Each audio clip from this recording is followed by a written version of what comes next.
नमस्कार विद्यार्थी मित्रांनो, पुन्हा एकदा सर्वांचे स्वागत आहे मराठी सक्सेस की फॉर या यूट्यूब चॅनलवर।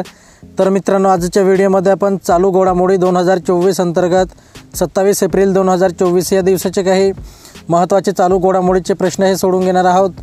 तर मित्रांनो, हे प्रश्न आपल्याला सर्व परीक्षांसाठी फार उपयुक्त असे ठरणार आहेत। व्हिडिओ पूर्ण बघा जेणेकरून आपल्याला व्हिडिओमध्ये फायदा होईल। तर मित्रांनो, चला व्हिडिओला सुरुवात करूया।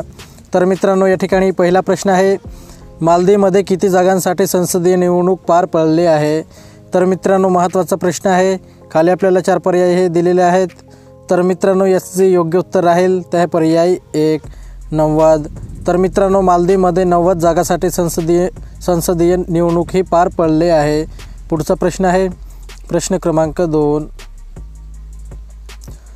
मालदीव देशाच्या संसदीय निवडणुकीत भारत समर्थक इब्राहिम मोहम्मद सोली यांच्या पक्षाला किती जागा मिळाल्या आहेत? तर मित्रांनो, महत्त्वाचा प्रश्न आहे। तर याचं जे योग्य उत्तर राहील ते पर्याय 4 15 जागा। पुढचा प्रश्न आहे प्रश्न क्रमांक 3, नॅशनल फर्टिलायझर लिमिटेड ही कंपनी नवरत्न दर्जा मिळवणारी कितवी कंपनी आहे? तर मित्रांनो, याचं जे योग्य उत्तर राहील ते पर्याय 4 17। तर मित्रांनो, नॅशनल फर्टिलायझर लिमिटेड ही कंपनी नवरत्न दर्जा मिळवणारी ही 17वी कंपनी आहे। पुढचा प्रश्न आहे प्रश्न क्रमांक 4, नवी दिल्ली येथे आयोजित भगवान महावीर निर्वाण महोत्सवाचे उद्घाटन कोणाच्या हस्ते करण्यात आले आहे?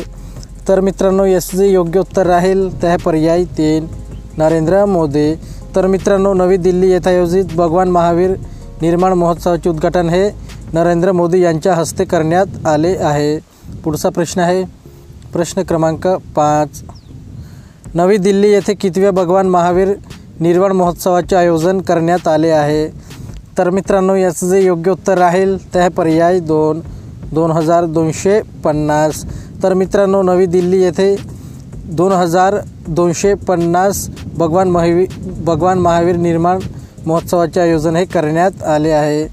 तर मित्रांनो, पुढचा प्रश्न आहे प्रश्न क्रमांक 6, जगाच्या संरक्षण खर्चात किती टक्के वाढ झाली आहे? तर मित्रांनो, महत्त्वाचा प्रश्न आहे। तर याचं जे योग्य उत्तर राहील ते पर्याय 1 6.8। तर मित्रांनो, जगाच्या संरक्षण खर्चात 6.8% वाढ झाली आहे। पुढचा प्रश्न आहे प्रश्न क्रमांक 7, भारताच्या संरक्षण खर्चात किती टक्के वाढ झाली आहे? तर मित्रांनो, याचे योग्य उत्तर राहील ते पर्याय 4.2%। तर मित्रांनो, भारताच्या संरक्षण खर्चात हे 4.2% एवढी वाढ झाली आहे। पुढचा प्रश्न आहे प्रश्न क्रमांक 8, भारताचा संरक्षण खर्च किती अब्ज डॉलरवर गेला आहे? तर मित्रांनो, याचं जे योग्य उत्तर राहील ते पर्याय 3 83.6। तर मित्रांनो, भारताचा संरक्षण खर्च हा 83.6 अब्ज डॉलरवर गेला आहे। पुढचा प्रश्न आहे प्रश्न क्रमांक 9, संरक्षण खर्चाच्या बाबतीत भारत जगात कितव्या क्रमांकावर आहे? तर मित्रांनो, महत्त्वाचा प्रश्न आहे। तर याचं जे योग्य उत्तर राहील ते पर्याय 1 4थ्या क्रमांकावर। तर मित्रांनो, संरक्षण खर्चाच्या बाबतीत भारत हा जगात 4थ्या क्रमांकावर आहे। प्रश्न क्रमांक 10 आहे, गीता सबरवाल यांची कोणत्या देशामध्ये UNOच्या समन्वयक म्हणून नियुक्ती झाली आहे? तर मित्रांनो, महत्त्वाचा प्रश्न आहे। तर याचं जे योग्य उत्तर राहील ते पर्याय 3 इंडोनेशिया। तर मित्रांनो, गीता सबरवाल यांची इंडोनेशिया या देशामध्ये UNOच्या समन्वयक म्हणून नियुक्ती झाली आहे। पुढचा प्रश्न आहे प्रश्न क्रमांक 11, टिंब ही भारताची प्रथम क्रमांकाची टेबल टेनिसपटू ठरले आहे। तर मित्रांनो, याचं जे योग्य उत्तर राहील ते पर्याय 2 श्रीजा अकुला। तर मित्रांनो, श्रीजा अकुला ही भारताची प्रथम क्रमांकाची टेबल टेनिसपटू ठरले आहे। पुढचा प्रश्न आहे प्रश्न क्रमांक 12, भारताची टेबल टेनिसपटू श्रीजा अकुला ही जागतिक टेबल टेनिस क्रमवारीत कितव्या स्थानावर पोहोचली आहे? तर मित्रांनो, याचं जे योग्य उत्तर राहील ते पर्याय 4 38। तर मित्रांनो, भारताची टेबल टेनिसपटू श्रीजा अकुला ही जागतिक टेबल टेनिस क्रमवारीत 38व्या स्थानावर पोहोचली आहे। पुढचा प्रश्न आहे प्रश्न क्रमांक 13, एप्रिल 2023 ते फेब्रुवारी 2024 या कालावधीत देशाच्या कृषी निर्यातीत किती टक्के घट झाली आहे?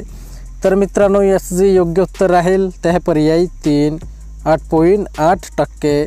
तर मित्रांनो एप्रिल 2023 ते फेब्रुवारी 2024 या कालावधीत देशाच्या कृषी निर्यातीत 8.8% घट झाली आहे. पुढचा प्रश्न आहे प्रश्न क्रमांक 14. एप्रिल 2023 ते फेब्रुवारी 2024 या कालावधीत देशाची निर्यात किती अब्ज डॉलरवर गेली आहे? तर मित्रांनो याचं जे योग्य उत्तर राहील ते आहे पर्याय 2, 22.4%. तर मित्रांनो एप्रिल 2023 ते फेब्रुवारी 2024 या कालावधीत देशाची निर्यात ही 22.4 अब्ज डॉलरवर आली आहे. पुढचा प्रश्न आहे प्रश्न क्रमांक 15. 2023 ते 24 मध्ये देशाच्या कृषी GDP मध्ये केवळ किती टक्के वाढ झाली आहे? तर मित्रांनो याचं जे योग्य उत्तर राहील ते आहे पर्याय 2, 0.7%. तर मित्रांनो 2023-24 मध्ये देशाच्या कृषी GDP मध्ये केवळ 0.7% एवढी वाढ झाली आहे. तर मित्रांनो आपला व्हिडिओ कंप्लीट झालेला आहे. व्हिडिओ आवडला असेल तर व्हिडिओला नक्की लाईक करा आणि असेच नवनवीन व्हिडिओ पाहण्यासाठी चॅनलला सुद्धा सबस्क्राईब करून घ्या. तर मित्रांनो चला पुढच्या व्हिडिओला भेटूयात.